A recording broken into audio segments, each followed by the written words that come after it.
I don't represent anybody or anything. I'm just making my views on this matter known. This one got me so tight, I struggled to finish the film. Last week, I introduced Indian film Chandigarh Kare Aashiqui, a film about Manvi's journey to love as a trans woman with cis-het man Manu. I'll go into more detail about the film's plot in that video, so please, if you haven't seen it, I suggest you go there after watching this, because wow, they had a sex montage in an Indian film. I thought this was groundbreaking until Manvi said trans. And what was meant to be a momentous occasion in regional cinematic history, along with other handfuls of pioneering films, became a cheap shot at the community this director is pretending to represent. From what I understand, normalcy is a chief goal for the LGBTQ+ community at large. And said goal was even acknowledged by the director, which I'll get more into in an upcoming video. But I don't know.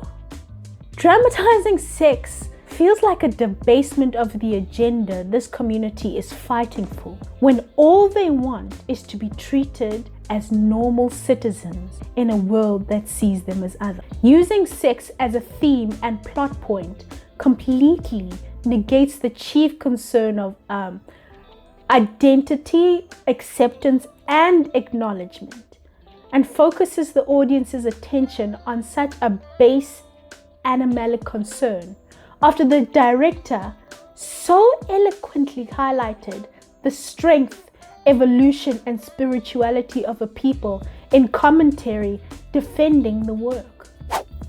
Above all, how can a creator of this sham rob these people of their humanity by adding sex to a cause that didn't need it? Especially when Indian cinema is unwilling to add sex to any other cis body of work in that region of the world. If you do it to one demographic, you have to be willing to do it to all. Open the floodgates. It did nothing to move the plot forward, and further speaks back to the minstrel show that is this film. Adding sex cements a bestial view in the minds of the audience about these people, and before you try and defend it by saying, oh well, how are they going to justify the anger Manu feels in the confession scene? How many Indian films manage to infer intercourse into their films without so much as a kiss between leads? And then, I don't know, all of a sudden, there's a baby on the way?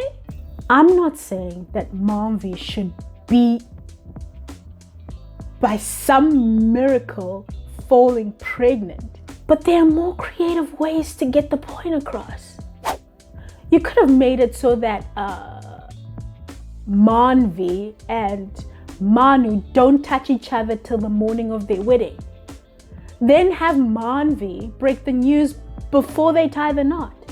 Having paraded their relationship around family and society should raise significant ire in Manu.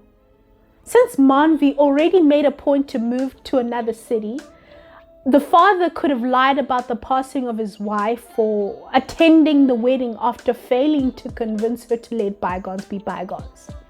Sex was a lazy, slimy choice. I really tried to like this film, but it just kept talking me out of it. Well, in the next video about this, I'm going to tell you what the director had to say about this manure. Please go back and watch last week's installment, or subscribe to more lighter, pleasant content that I have.